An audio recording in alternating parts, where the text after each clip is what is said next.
It was a cold and quiet night. A thin fog covered Boston Harbor, and the dark water lay still, reflecting the faint lights of the town. Everything seemed calm, but beneath that silence, something powerful was building. A moment was approaching that would change history forever. It was December 1773. The British Empire was the strongest power in the world. Its navy ruled the seas, its armies were feared, and its laws controlled lands far beyond Britain itself. But in the streets of Boston, a dangerous question was spreading from one mind to another. Would the people live as subjects forever, or would they stand as free men? For years, American colonists had lived under British rule. They worked the land, built towns, traded goods, and paid taxes. But those taxes kept increasing, and the people who paid them had no voice in the British Parliament. Laws were made in London by men who had never walked Boston's streets or understood colonial life. The phrase, taxation without representation, was not just a slogan. It was an insult, a wound that grew deeper with every new tax. The tax on tea may have seemed small, but it represented something much bigger.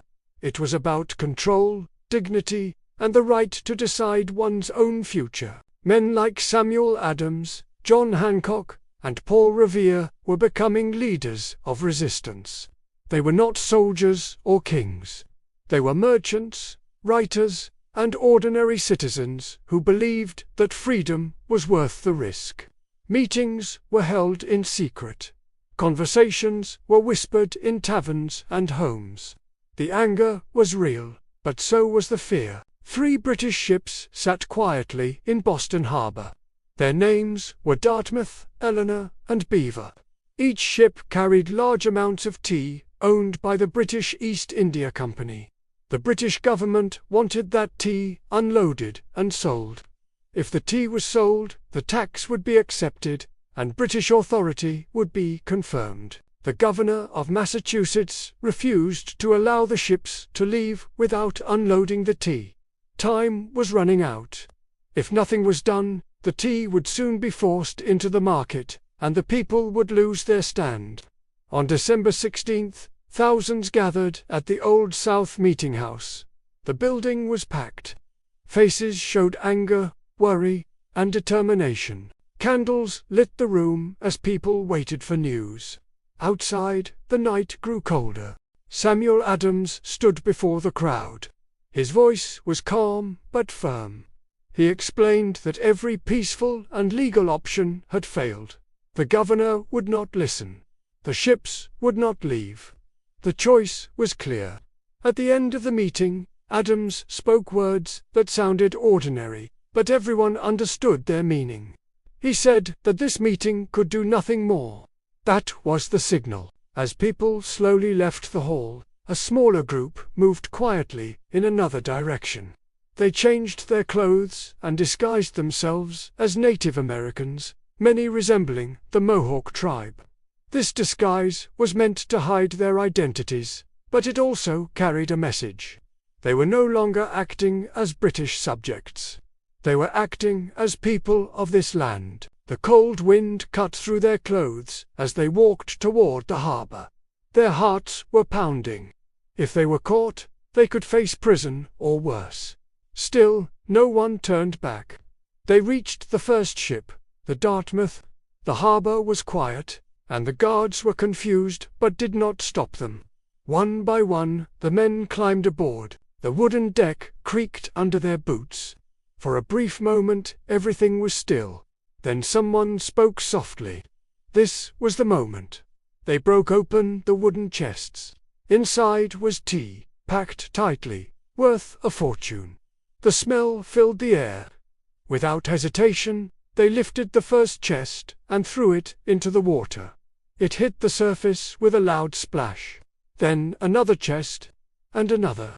For hours, the men worked quickly and carefully.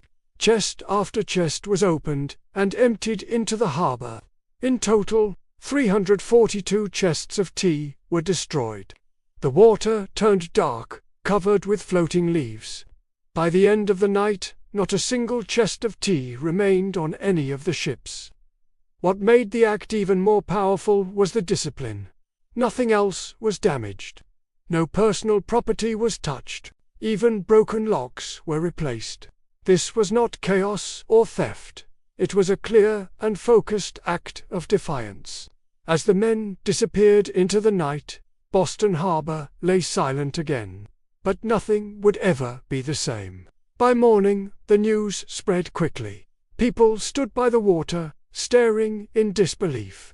Word traveled through the colonies and across the ocean to Britain. The reaction from London was furious. King George III and the British government saw the event as open rebellion. They responded with harsh punishment. Boston Harbor was closed. Trade was stopped. British soldiers were sent in greater numbers. New laws were passed to tighten control. But the British had misunderstood one thing. The fear that once kept the colonies quiet was gone. The Boston Tea Party became a turning point. It showed that ordinary people were willing to stand up to the greatest empire in the world. Other colonies began to unite. Committees formed, militias trained. The idea of independence, once unthinkable, now felt possible. Just a few years later, fighting broke out. Shots were fired. Lives were lost.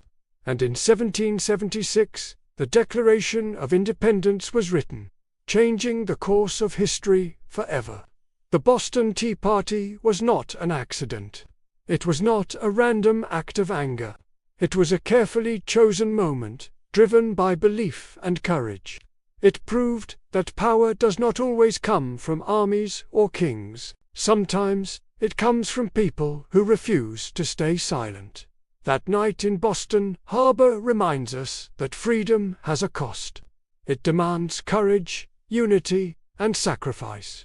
And once people stop being afraid, even the strongest empire can begin to fall.